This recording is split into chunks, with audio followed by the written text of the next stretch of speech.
Hi, everybody. I have Dr. David Eagle with me. David is an associate research professor of global health and sociology. He leads the Religion and Social Change Lab. And this is a team of researchers and practitioners who use the tools of social science to deepen understanding, spark conversations, develop resources for the training and formation of faith leaders and their communities.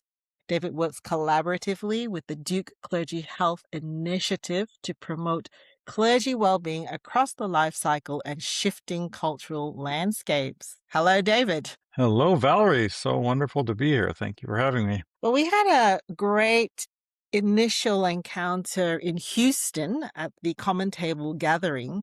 And I've told everybody that that was my first academic rock star experience because we were in I suppose, a seminar room, and I had asked a question, and you basically tapped my shoulder to say that you had an answer. And when I saw your name tag, I don't know whether you were used to getting this response, David, but I pretty much geeked out because I've read much of your work. Tell us a little bit about, first of all, your role in everything that I've just read out, the Duke Clergy Health Initiative, the Religion and Social Change Lab. Could you tell us a bit about that? Yeah, so the Duke Clergy Health Initiative began way back in 2007 by a very generous grant from the Duke Endowment. And our goal was initially to figure out if the health of, particularly the physical health of United Methodist clergy people in North Carolina was bad or good. And we didn't know this question. For a long time, researchers had assumed that there was nothing different about clergy people's health, and that perhaps maybe it was even a little bit better than the average American. Everybody thought, clergy health looked just like other people's health. So we launched and found out that at least among this group of clergy, we found very high rates of, or we found elevated rates of obesity, concerning signs about stress and depressive symptoms. And that launched a very major intervention study that we did with about 1,600 clergy, and then spawned a whole series of other studies doing smaller intervention studies, continuing to do annual surveys of clergy. And then also in 2016 began to think about seminary students. And so we added on studying a long-term cohort of seminarians, about 500 students, as they go through seminary and then enter into the first few years of ministry after seminary. So we're really interested in the factors that lead to poor or improved health amongst clergy, and we're interested in the kinds of people becoming clergy, what special gifts and challenges they're bringing with them. And then also the Religion and Social Change Lab, which is the lab that I lead. We're really, really interested in how broader social realities that we're facing are impacting clergy and congregations. As you can imagine, in the United States, political polarization, political difference, and conflict over political difference is one example of one of those kinds of major social factors that are impacting clergy that we're doing active research on. So it's a little bit about our background as an initiative. What led you personally down this path? So I did not grow up in a faith family. I came to faith in university, and shortly after becoming a Christian, becoming involved in a local church, and over the years really felt the strong call to congregational ministry, which eventually ended me up in seminary in California, and then moved back to British Columbia to the West Coast to pastor, and I pastored a small Mennonite church on Vancouver Island for 6 years. And it was really out of those experiences where a lot of the questions that I still continue to wrestle with began to take shape. What does Christianity look like in a society that has kind of moved on from traditional forms of religion? How do you maintain sanity and well-being? And what's a challenging career? How do you deal with multiple, often very deeply held convictions of the people in your congregation? How do you hold that together, and how do you create a shared sense of community within a single church when there are people whose beliefs are often in conflict, and especially as especially the issue of LGBTQ inclusion was becoming a really major factor. How do you keep people together with people with very different opinions on those kinds of issues? How do you keep them together in one church? So all of those questions really started swirling around, and that's what really led me back to graduate school to do a PhD. I thought it was going to be in theology, but I ended up pursuing sociology because really a lot of my questions are grounded in empirical realities. Which brings me then to you are currently the principal investigator of the Seminary to Early Ministry study, multi-year, multi-cohort study to understand how seminary impacts the health and well-being of early career Christian leaders, I suppose. I've just heard you talk about your personal experience in a Christian ministry setting, looking at the various differences we hold. How do we then navigate our political and social realities together? What has seminary students got to do with all of that? Yeah, so the Seminary to Early Ministry study really came about because, as I mentioned, we have done studies showing that the physical and mental health of clergy looks worse than the general population, at least the population of United Methodist clergy that we work with. And we had always assumed that this stuff began after seminary, that a lot of the health problems were cropping up once people graduated and began working. We sort of thought the church was creating the problems. And then we began to get curious and ask, well, what's the role of both the training portion of seminary, but probably more importantly, the kinds of people who want to become clergy, people want to become pastors and local church leaders? Is there something unique or particular about them that is leading to poor health? I think also there's lots of questions about, are people learning the skills that they need to manage congregations and the congregational realities that they are going to face once they graduate from seminary. So this study was really an attempt to both figure out who's coming to seminary, what happens to them during seminary, and then to look at the kinds of people who seem to thrive and the Mm. kinds of people who seem to struggle in leadership, and trying to see if we could find then places to improve so that more people are thriving in ministry rather than struggling. Curiosity, David, what's the average age of your cohort in this study? I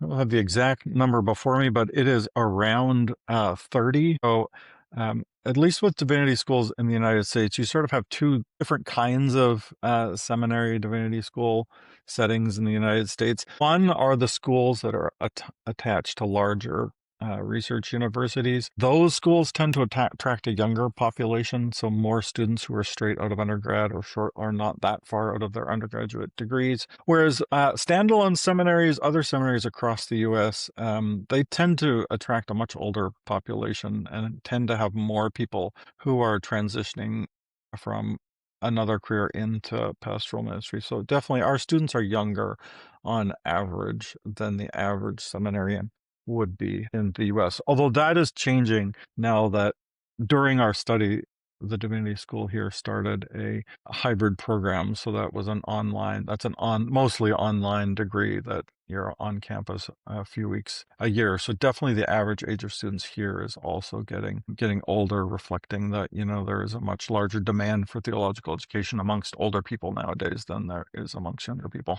All right, so let's start with the first question. So, what have we discovered about students entering seminary in terms of where you started to say, is it because of the environment that makes ministry difficult, or are there certain characteristics of the cohort that comes in to train for ministry? What have you found? So one thing that we're really curious about, this phrase of the wounded healer. Mm. And that's the idea that one of the ways a Christian pastor can minister is out of their own brokenness, sort of modeling Christ, offering his ministry from a place of brokenness and of suffering. And so now one really popularized this idea that out of our suffering, we can bring healing and hope to others. So we find that pattern sort of borne out amongst our data, in that people coming to seminary are more likely to have had what we call adverse childhood experiences in their past,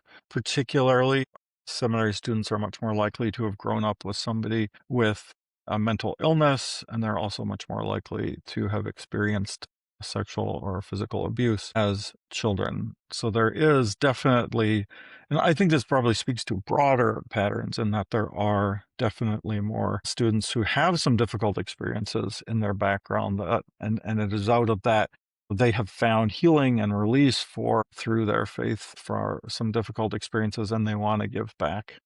But of course, those factors in your background come with certain challenges as well. So it's definitely one piece that we find. And then we find, although it's very hard to find comparative data on this, we definitely find high rates of both diagnosed mental illnesses, but also fairly high rates of people with elevated depressive symptoms, people who have had significant thoughts of self-harm, those kinds of things tend to be elevated amongst this population. So those are some of the risk factors that we find. Lots of good things that seminarians bring with them as well. I don't want to understate that as well, but those are some of the challenges that seminarians are bringing with them. I don't think we have comparative data, but we do have population-based prevalence statistics that would suggest that in Australia at least, that 18 to 25 age group currently we'd say would have elevated patterns of psychological distress. They probably have more mental health vulnerabilities. Is it the fact that we're attracting vulnerable individuals into seminary, or is it a generation that is broadly vulnerable? Yeah, I think it's both those things. We have research. We have studied specifically adverse childhood experiences. We have compared against demographically matched samples of Americans, and we have, like I said, found that the experience of living with someone with a mental illness, the experience of sexual abuse, is more common amongst seminary students. We also have a study that's just under review right now that shows that there are elevated rates of suicidal ideation amongst seminary students. Again, when you compare them against a demographically matched sample of the general public, we do see that seminary is attracting people with some more psychological vulnerabilities. Do we know what's fueling that? What's So I think if you look at some of the research from other helping professions, yeah. social work, psychology, a few other fields have been studied. I think it is very much this suggestion.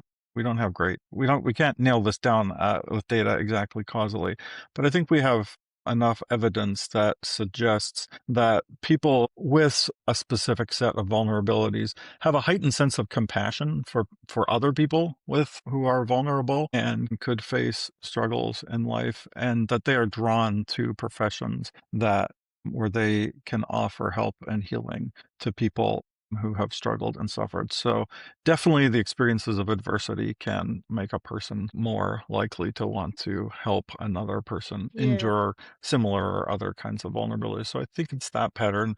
You definitely see this among social workers, psychologists, and some other helping professions. So what do we extrapolate or know about what happens to this level of vulnerability as it enters seminary and into that formation space? What do we know? Well, one thing that we have done some work on, again, this is work that still hasn't been peer reviewed yet, but I feel pretty confident in these results. One thing that's fairly new to the seminary context that I'm studying in the students in our population is that there are about 15% of our sample identify as a sexual and gender minority, a student of some sort. And when we observe those students, we find elevated rates of depressive symptoms compared to other of their entering classmates. This is because, especially for LGBTQ people who grow up in the church,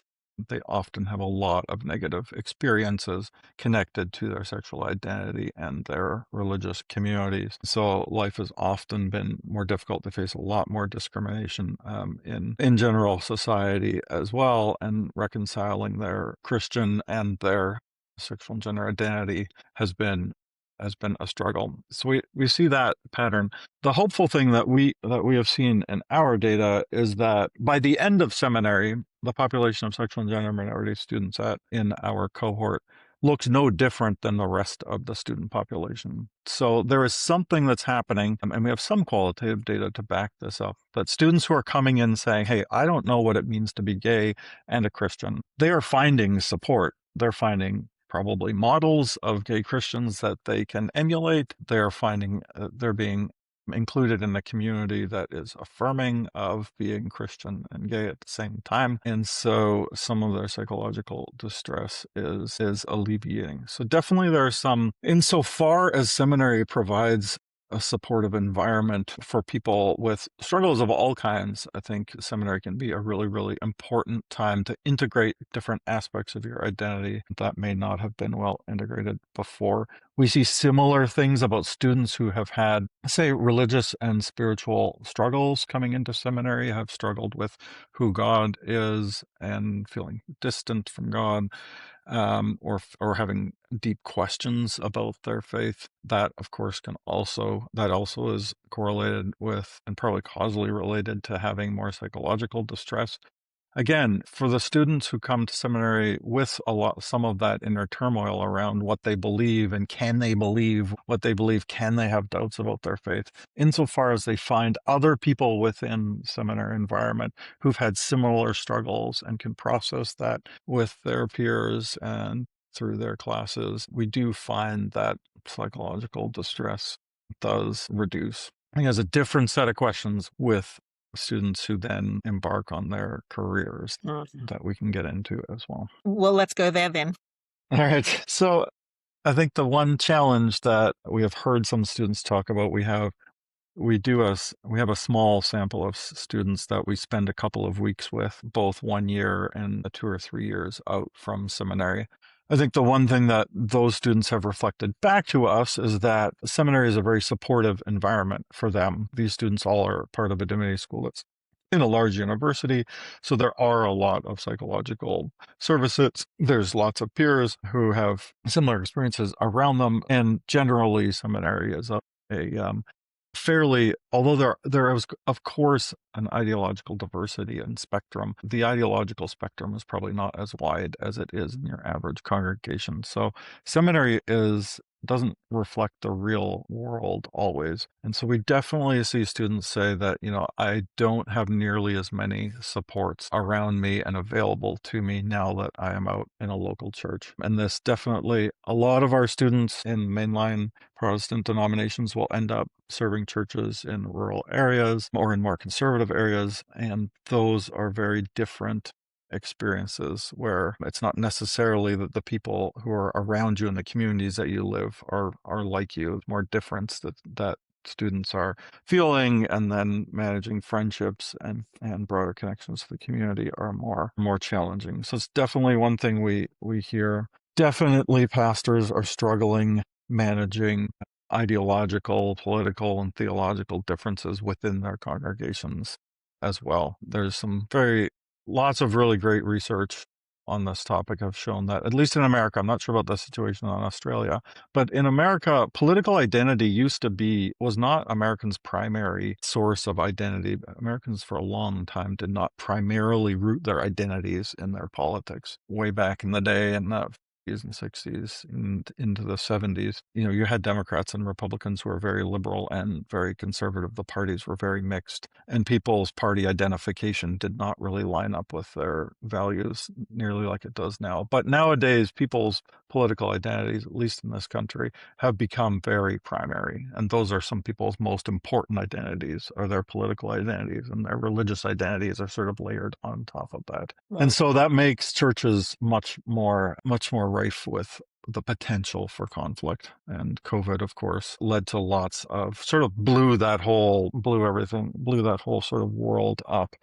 In that before COVID, you may not have known how diverse your congregation was, but once COVID hit and you had to debate about, are we going to wear masks? Are we going to require vaccines for nursery workers, etc.? Then you suddenly realize that there were people in your congregation who held wildly different beliefs on these topics. And that just put politics at the center of a lot of debates in church. And young pastors are really, really struggling to know how to deal with this, especially ones who are sent into parts of the country where there is more ideological diversity. And so we definitely see that as driving thoughts of leaving ministry for other professions, things like that. Yeah, certainly working with our clients in the US and having understood the research that's come out from the US space, the political landscape and its changeability and its impact, therefore, on emotional states in the church is a huge thing in supporting pastors in the US. I do think, though, it probably comes back to a sense of I actually went to a very funny play last week, and it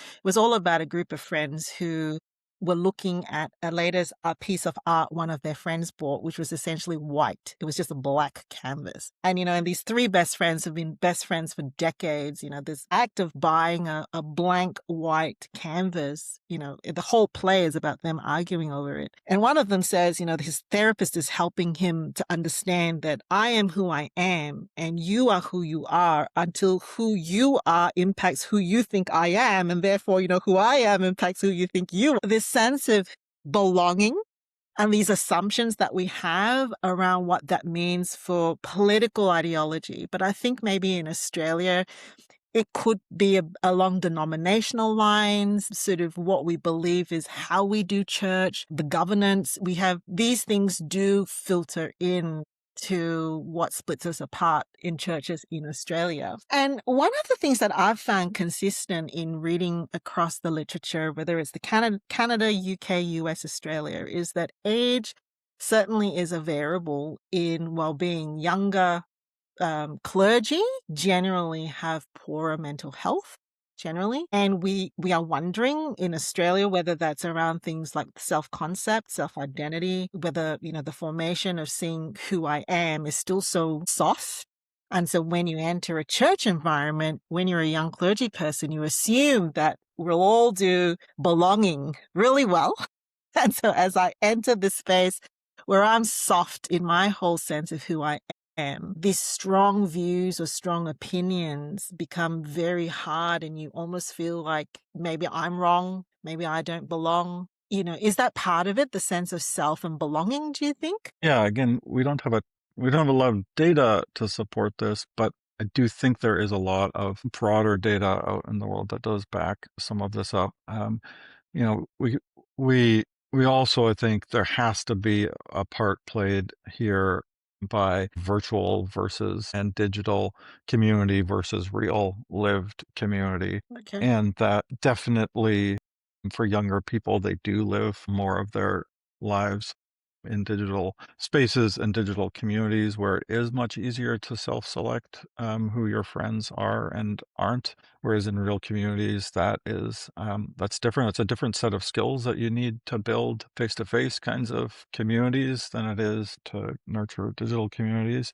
And I do wonder how much students are learning both through their families, through their primary and secondary schooling, through post-secondary schooling, how much they're learning about how real human face-to-face communities work and the kinds of skills and competences you need to make those kinds of spaces work. I wonder if some of that has been Um, lost at a cultural level um, as well, which is creating some of our challenges as well. That's a working hypothesis I have, and it's hard to know exactly how you'd go about testing that, but that is a feeling that I get that younger people don't have the same level of skillfulness when it comes to building face-to-face communities, especially diverse communities, than previous generations had when we didn't live so much of our lives online and in communities that kind of self-select more strongly. So, coming back to the adverse childhood experiences, we've just talked about some of the more challenging pathways as people enter seminary and they have the environment that they're in Bible college and then out. What are some of the protective factors or maybe some of the adaptive things that you've observed in your cohort? So definitely some of the protective factors that we see in our cohorts is we have people with very, very a very strong sense of the importance of things like community, a strong belief in justice. Seminary students are more honest and humble than the average person out there. And you really can't also discount the fact that many students come from really strong faith communities that Mhm. have nurtured them in lots of important ways. So I am struck always meeting students coming to seminary at just at the passion that students bring, the desire to make the world a better place, and a commitment to fairness, to justice, all those sorts of things. I think those are all really important factors. Seminarians tend to grow up in relatively good families. That is one thing that we do find, that seminarians are more likely to have grown up with two married parents. Of course, that's not the only way that you can have be a successful adult, but there's definitely protective factors associated with growing up in two-parent married families. So things like that, I think, are of major importance. And the fact that most of these people grew up in churches as well. Not all, but most seminarians grow up in a church where they did have other adults in their life likely who took an interest in them. Many students that we talk to about their call stories, why did they come to seminary? Often family members get mentioned, a grandfather, a father, a mother, a grandmother who was a pastor or involved in a religious vocation somehow. We get lots of stories about experiences from Christian camps and the really formative experiences that they've had there. So I think all of these kinds of experiences speak to people who have had a lot of positive social support growing up that's led them to this place. Another large piece of our research looks at beliefs and how students' beliefs change while they're in seminary. At least in this country, there's lots of fears that universities are really indoctrination factors and I definitely heard this going to seminary. I had people from my church say, I sure hope your faith survives seminary, because, it's probably going to get destroyed by your professors there. That was definitely a comment that I heard from a few people. And so we've looked at this question of how people's beliefs change. And what we found is really interesting in that what happens in seminary is definitely not indoctrination. It's actually sort of surprising how little students talk about courses. Courses, professors are important. They're an important reason people go to seminary. But the experience of seminary is a lot more than just coursework and professors and readings. And the influence of peers is really, really important. And so what we find very strongly is that, people who come to seminary with questions and with doubts and with things that they haven't resolved, when they get to seminary, they tend to find other people who are in similar places than they are. And because seminary is a place where doubts are okay to have, where questions are okay to have. And often questioning students find other students with similar questions. And through that process of finding community, their beliefs tend to shift. And they often shift towards a deeper, stronger sense of identity. So identity is really formed in many students in seminary, somewhat through coursework and through professors, but most of it is a social process that takes place within peer learning communities. So I think that's one really, really important and interesting thing. We do see a certain set of student who does come in and they are convinced that everybody is trying to indoctrinate them and change their theology. And so they come in saying, I am not going to change. And those students don't change. And most of it's because they really don't engage in relationships, form many significant relationships with people in seminary, except with maybe one or two people who believe the same as they do. So definitely the process of getting to know people, of building friendships with other people, that is where our identities are formed. And I think it has really important ramifications for our churches, for our families, for our places we train our pastors. That's one thing. The second piece that I think is important to say, again, we haven't done a lot of research. I would love to begin to do more work in this area, but we definitely see that leading organizations like churches has become maybe not more difficult, but it is at least as difficult as it ever has been. I think it probably is more difficult. More churches are in decline and facing financial struggles, and like we've already talked about, sort of managing ideological differences is harder. More people, move around a lot more, so there's less rootedness in local communities. So I think forming Christian community has become more difficult. And if you combine that with the fact that students coming to seminary want to be pastors have some difficult situations in their backgrounds, I think that really does speak to the need for seminary and programs that work with clergy, especially early on, to not only focus on the theological and the biblical, students get a ton of that, but also to focus on the human side of things as well. So I'm really a big advocate for thinking about how do we build the human capacity of Christian leaders, which is equally as important as the theological understandings that our pastors bring. Knowing how to work effectively with people is really, really important. The church I attend right now, we have a phenomenal pastor, and she's so phenomenal because she's so incredibly good with people and with community. She knows how to shepherd people and she knows how to shepherd community. So I think anything that we can do to be helping students and young clergy develop the human side of who they are is really, really important. What have you seen that works towards that end? Building the human capacity, Yeah. integrating relational skills. So I'm a huge fan of Marshall Linehan, the developer of dialectical behavioral therapy, which I think is one of the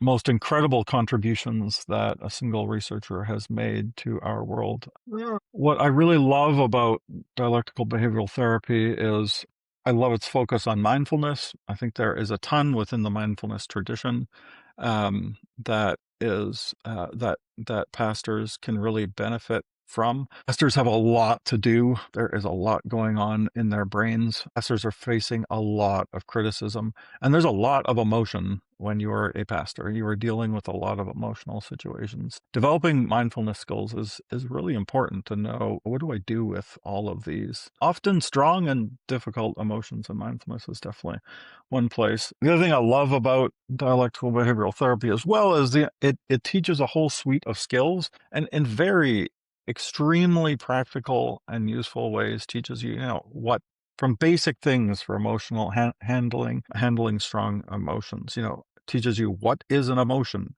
I don't know that a lot of us in seminary stop to think, what is an emotion? Like, why do I have these things called emotions, and how can I manage strong emotions? How can I think about the goals that I have for relationships in my life and put those front and center, and then think about how can I manage my emotions, myself, my interpersonal relationships in ways that help me reach my goals rather than simply reacting out of emotions, etc., reacting out of our childhood trauma. It really gives, I think the dialectical behavioral framework really gives people the skills to be able to live into the kind of vision that they have for their lives without their emotions really getting them into a lot of trouble. And so I think that's one suite of skills that I think is mm, really, really important. And unfortunately, most dialectical behavioral therapy is targeted at people with borderline personality disorder and other related mm. conditions. But I think, boy, I just think there's a foundational framework for what humans are, how emotions work, how interpersonal relationships work, and then skills to manage our emotions and our relationships effectively that everybody ought to learn, and especially pastors, because pastors do lots and lots of things, but at their core, pastoral work is relational. It's about managing individual relationships, and it's about managing a community and that whole network of relationships. And the more that pastors are going to become adept and learn the skills to manage interpersonally, to manage a community, I think the better.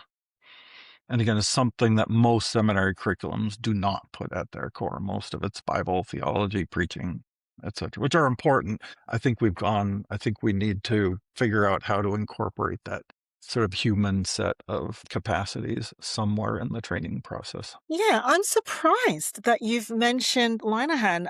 I know that you're a fan of mindfulness, and I think I had just assumed that your entry point into that was what we know about leadership well-being. But what you just said there about borderline personality disorder, well, in a sense, that's the pathological outcome. But the process to that is a fragmented sense of self that's really sensitive to what others think or say about you. And you can have a few reactions to that. You can attack, you can acquiesce. So, it makes sense to me that what you're thinking is that if the formation issues who we're having coming in early into seminary have had some adverse childhood experiences, they've kind of got a fragmented sense of self, then one part of it is not just knowing or identifying what you're feeling, but also then how to regulate that so that you don't further feel like you're losing who you are. So Yeah, even if none that's of these really are, helpful. yeah, Really helpful. Yeah, I think that's a nice tie to this.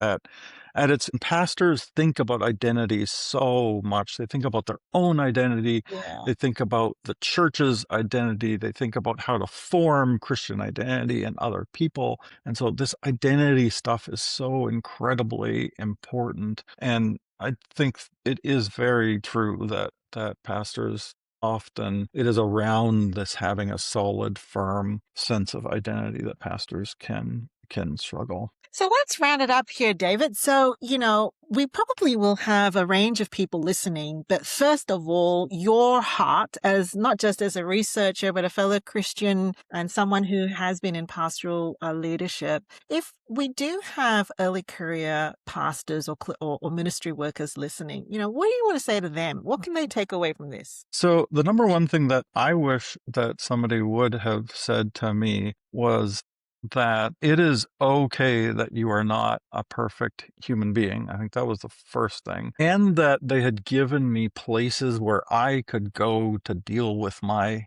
imperfections in a place that was safe. Because, of course, the problem you always have as a pastor is who do you go to when you are struggling with something significant? Because most of the people you can go to are people who have some power over your job and your livelihood. So where are the places you can go? So I do really think that for clergy people, finding both groups of peer groups of other clergy where they can honestly and transparently discuss the challenges and struggles that they are having in ministry. I think that's important. I also think that finding a therapist who you can confide in about what's really going on with you is also really, really important.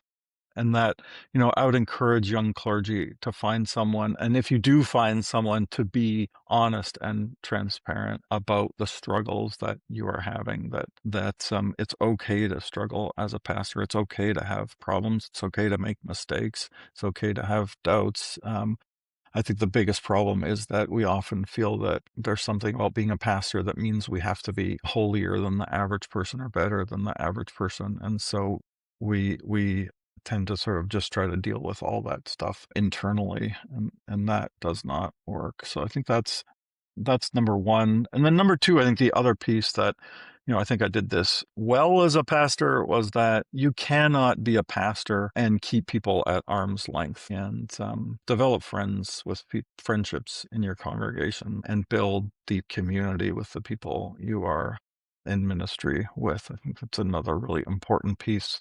Sometimes I think pastors can get too tripped up in worrying about, well, what if I'm supposed to pastor these people? How can they become my friends? Yeah, I think the research is very clear that that's not a great way to go, that the best pastors are the ones who allow themselves to be loved by the communities that they serve. And your message and hope for colleges here in Australia, what would you love to say to them if, there was one thing they could take away and consider in their formation spaces or in the way that they set up the curriculum? Yeah, I think very much just going back to what we talked about earlier, that yes, Bible, theology, preaching, some church history. Some of this stuff is, of course, important, but it is not the totality of what people need as religious leaders. And that exploring the human side and giving people the skills and tools to be effective at managing their own selves, their own emotions, their own stuff, as well as the skills, the interpersonal and the sort of community competence, community building competency skills is also really, really important. So seminary should figure out how, whether it's in the context of spiritual formation curriculum or things that are outside the curriculum, find ways to build sort of human leadership capacities alongside with the theological. To say the colleges in Sydney that we work with, they've really made a lot of advancement in building emotional awareness and reflective capacity. But one idea you've given me, David, from this podcast is we know the benefits of well-facilitated peer support groups. I mean, you've actually talked about that, about what you've found. And I wonder if baking in some of those reflection, not just reflection, but emotional awareness and formation, self-formation, that is quite a safe space to do it with peers if there is a structured, well-facilitated way to do it. So I might email you and see what ideas you have about that. Wonderful. And lastly, one of the things that you said that I haven't thought about, David, is that space between I've just come from an environment of Bible college where everybody wants to know how I'm going. If I can't get the assignment in on time, I can talk to someone. And then you step into church and you got to preach on Sunday. Like there's like, I have to do it. It's a very different environment. If we are a church that's receiving someone and we know that they've just come fresh out of Bible college to serve us, what do we need to know as a church about caring for them? Yeah, I think it's definitely like everything else in life. People do not arrive out of a graduate and training program fully formed, and that there's still lots and lots of learning that needs to happen on the job. So having compassion, grace, patience with people as they learn and grow into their capacities as a leader. And then secondly, to again, I think one thing that the congregation that I served did really, really well was they had three people in the congregation specifically. They're all men who had been in the church for a very, very long time, were very mature Christians, and they all formed mentoring relationships Mm. with me and were there and were also part of a really supportive leadership team as well that shared the load for preaching and took some of the more complicated sort of leadership tasks away from me at first because they knew the Mm, congregation better, and then sort of helped mentor me into my role mm, as a pastor. That was a really, really important thing. I'm not sure that I could have survived mm. that pastor, those three people who took such a strong, active interest in helping me get my feet under me as a pastor. It's a hard job. That is so helpful and fresh. I've not heard that before. Well, thank you so much, David. I'm really pleased that you did tap me on the shoulder in that room and it sparked, I hope, what will be the beginning of many, many connection points. And we do have to get you over to Australia. Even just listening to you today, we spoke primarily as me as a, fledgling PhD student, when we met, but listening to your pastoral heart, that's been really encouraging for me. And I do hope someone listening here who can make it happen will bring you over. Thanks so much, David. Great. Thank you so much. And I look forward to seeing you in person someday soon, I hope.